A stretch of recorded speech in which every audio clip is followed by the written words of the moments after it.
mo kung ano yung alam mo doon. Hindi porke joint affidavit.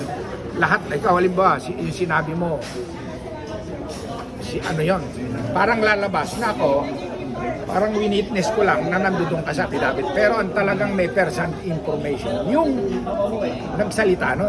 Iba rin yung sinasabi ni Pedro, yung kay Juan. No? Pwede rin magkasama si Pedro at Juan. Pwedeng 5 yung nandoon. Hindi po porke yung sinabi nung alam ko na lahat yun. Hindi po. Nilalayo niya. Hindi ako lawyer, pero alam ko ang ibig sabihin ng affidavit. Yung joint affidavit, pwedeng isa rin ang sasabihin niyo. Pero pwedeng iba-iba. Doon ka lang sa aspeto na sinabi mo. Pwede rin yun. Kaya nga hinahanapan nila ng bukas. Nilalayo nila. Baseless daw kasi pag joint daw, sir. Kaya ang challenge po ni Ombudsman Boyeng Remulla ay bawat isa ay magbigay ng affidavit.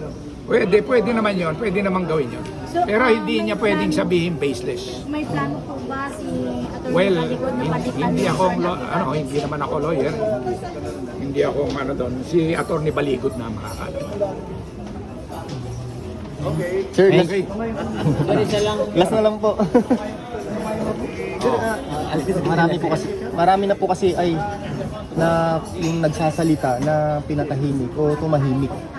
Dito po sa 18 Marines po, kaya nila itong patahimikin. Alam mo, marami kasing pera itong sindikatong gobyerno na to. No? Of course, kailangan ipatunayan pa natin. Pero base sa mga pangyayari, lumalabas na mahigit 1 trilyon na ang nakulimbat. No? And bilyon-bilyon. No? Kung i-imagine mo, 18, kahit bigyan pa yan ng tigwa 100 million ang isa, 1.8 billion lang yan. Payat. Ang 1 trilyon ay 1,000 billion. So payat yun. Di ba?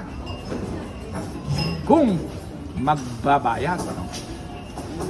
Pero mas believe kami sa integridad nitong mga Alam nyo kasi hindi lahat nabibili ng pera. Ang iba dyan, yung honor, ang mahalaga, yung honor ng tao. Talagang ipaglaban niya. Of course, napipressure. No? Pag hiwa-hiwalay kasi kaya gustong-gusto nilang isa, i-single out nila, mas madaling i-pressure. Pero pag buo, parang walis ting-ting.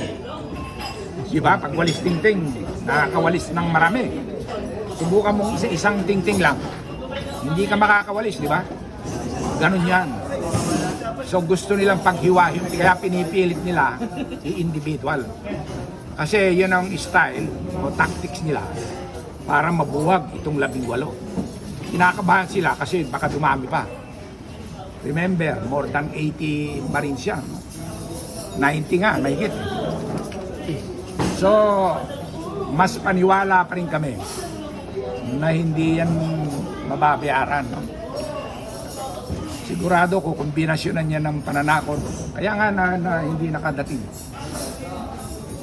May threat. Kahapon pa sinusubaybayan na yun, maraming intelligence doon. Sa Valle Verde kahapon. Maaligid. Mga desperate kasi yung baka ipapatay nila yung iba dyan. Of course, I am not saying na gagawin nila. Baka. Kaya, inood na natin. Okay? Yes. Thank you po. Thank you po. Asahan ko ba ang suporta ninyo? Yes. Po. Thank you. Sir, reaction na lang sa tuluyang nagkaso sa Trillanes sa sir. Ay, maganda kasuhan nyo sila dahil doon ilalabas nila yung ebidensya. Actually, kasama sa makasuhan sila para ilabas yung ebidensya. Makikita ninyo yung ebidensya. Thank you. Yes, sir. Thank you po. Thank you po. Sir, nagsalita na kanina yun eh.